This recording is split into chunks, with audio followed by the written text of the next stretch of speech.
and actually kind of going old school on this, where I hit a point this year where everything felt heavy, heavier than it should have been. And instead of pushing through like I always do, I slowed down long enough to actually pay attention.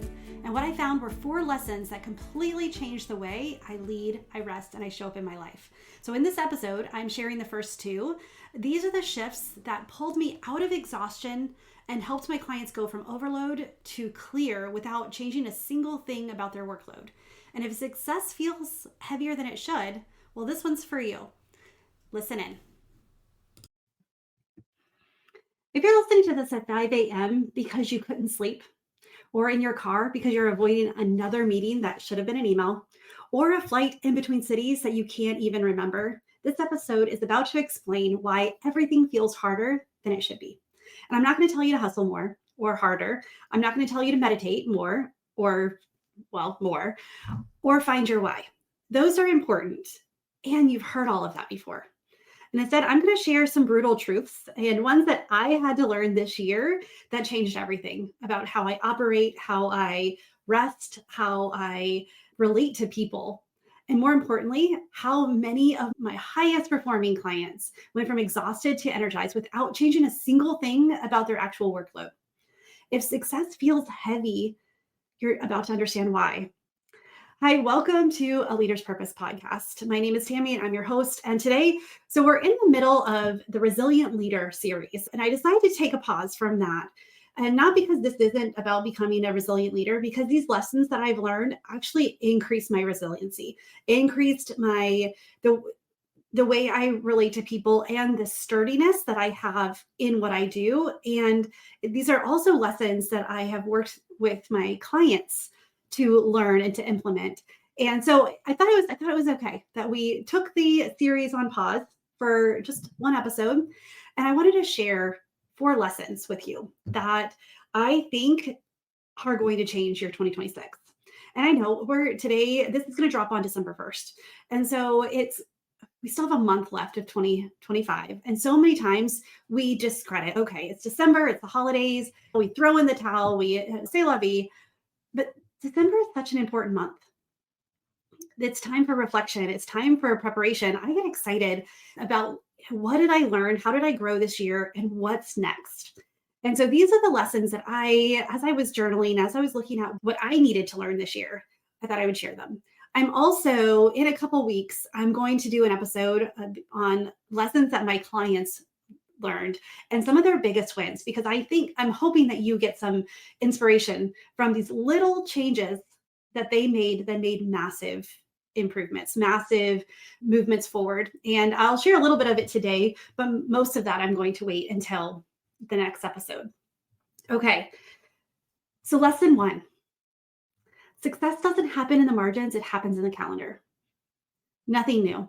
Right? Every underperforming executive has a calendar full of everyone else's priorities. Show me your calendar and I'll show you your real strategy. Show me your calendar, I'll show you your values. Like, we've heard these things. And the thing is, the gap between what you say and what gets scheduled matters. And I was thinking about it because I like the flexibility. I'm an entrepreneur. One of the reasons why I'm an entrepreneur is I like to be able to make my calendar, and I've learned that I don't like when people add time responsibilities or take my time that's not theirs. That is a big lesson that I've learned. And I was like, okay, because I have these goals, I have responsibilities. And as being an Enneagram 1, I take responsibility very seriously. And so the gap between what we say and what gets scheduled became really big. And so, I was going to tell a story about a client, but I think I'm going to switch this and tell you a personal story, because no one's immune to this. And I had this goal. I wanted to create this video training. I wanted it to be, because it's a question, it's something that I get asked a lot. And I wanted to create this video and offer it up just as a free training.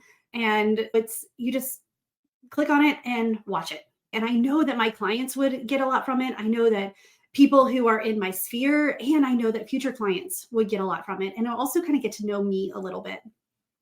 And so I had this idea of creating this. And it took me 6 months to actually do this. I finished the video. It's 10 minutes, 10 minutes, like 10 minutes and 36 seconds or something like that. And to actually sit down and do the video, it didn't take me much time at all. And even to create the outline for the video, it didn't take much time. But the thing is, it kept pushing back because it was on my calendar. And so this is something that I learned this year and I started to embrace, and even more so for next year. And like December, I am protecting my time and marking it on my calendar. And what happens on my calendar, what's on my calendar happens. And it's not sexy, it's not exciting, it's not like the flexible fly by the seat of your pants. But you know what? That's not sexy anyway. That's not exciting. That's exhausting. And so when I started scheduling my goals, scheduling my priorities, because the truth is, if it's not blocked, it's not a priority, it's a wish. And we don't get our goals through a wish. And so I started scheduling the time. And what do you know? Within a week, I got it done. Within a week, like I got not only the video recorded, I planned it out. I created my script slash outline. I recorded it. I edited it. And I did the copy for the landing page. Like all of these things within a week, simply because I started putting 30-minute time blocks on my calendar that I focused on this. So success doesn't happen in the margins. It happens in the calendar. We do need margin, but nothing happens by accident. Your goal is not going to happen unless you intentionally add it. And so though it's nothing groundbreaking, it's nothing new, it's a good reminder. And I realized what I was capable of getting done when I scheduled it. So I want to challenge you. Pull up your calendar. Where does your biggest goal actually live? Do you see it on your calendar? Do you see it? And look the last like month. Where are your priorities? Where are your goals? Where's the time for what you know your life wants? Okay. So lesson 2, you're not tired, you're misaligned. It's the rest revolution. So Netflix and wine aren't fixing exhaustion, they're numbing agents. And I say this because I love Friday afternoon or Friday evening, really, after Linda gets home from school and we settle in. The kids are teenagers. They don't want to hang out with me on a Friday night. So watching a Netflix series or watching a movie and having a glass of wine became my regular, like once a week. I just look forward to it. And then I realized that's not truly rest. I was actually numbing out. I was just disconnecting. And so many times executives think that rest is doing nothing. And it's actually wrong. So one of the things that when I studied rest a few years ago, because rest is a partnership with productivity. It's not the opposite, it's a partner. And so you need to rest. So the way that it's said is, if you work with your hands, you rest with your mind. If you work with your mind, you rest with your hands. And so I do a lot of mind work. So even intentionally like washing dishes, making dinner. I love cooking. So the act of like mindful cooking and mindful eating, and it's something I have to do anyway. It's my chore that I got to feed my family. But when I started embracing it and focusing on it and just enjoying the process, that's when it became rest. So true rest is when you intentionally do something in the opposite realm that your work is. So if you work with your hands, if you are a carpenter, if you are an electrician, if you build widgets, and most of the people that I work with are actually working with their mind. They're leaders, they're leading people, they're visionaries. And so watching TV actually does not energize the brain like gardening, like creating Legos. We can have fun, we can play with it. And so it's not the fact that it needs to be something tedious or hard, or you need to scale a mountain. If you like doing that, great. But that's not an everyday thing. Gardening, woodworking, cooking, this active restoration is what we're looking for. Your brain solves problems when your hands are busy. So that problem, that person that you're trying to get through, that problem you're trying to solve, when you are in active restoration, your brain is still working behind the scenes. And so it actually gets done a lot faster. Breakthrough happens in motion, not vegetation, not in sitting on the couch for 3 hours and just being. And I'm not saying give up Netflix.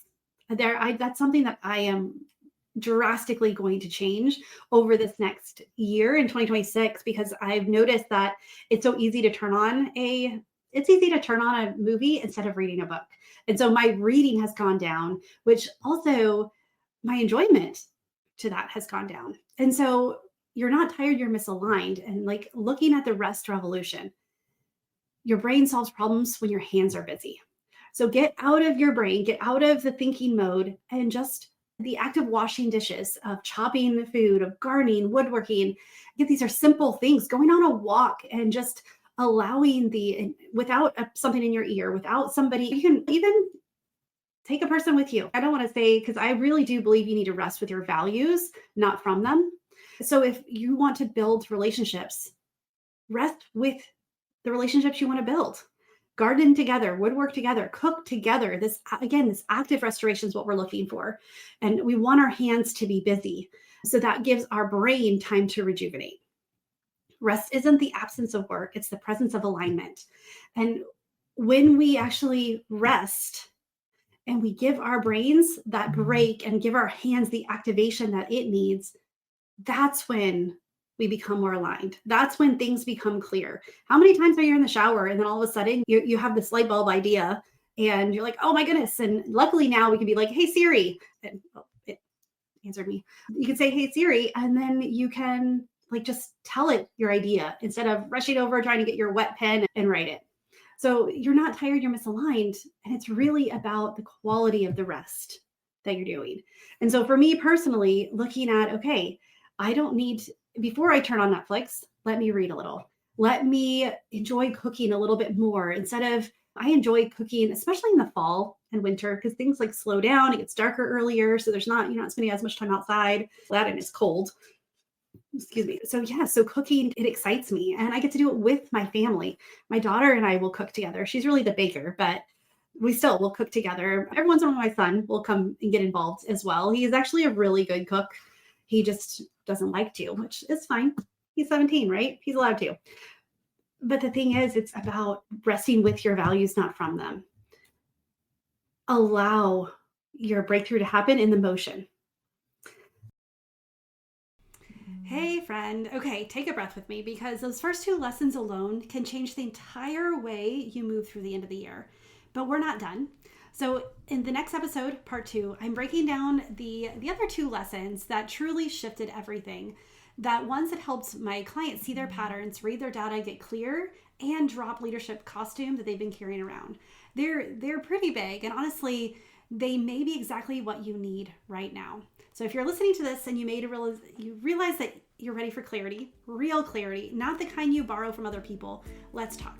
Book a leadership strategy call at TamiMarieCoaching.com/call, and we'll get clear on what you want and what's getting in the way, and even the next move that aligns with who you really are as a leader. So part 2 is coming. You don't want to miss that.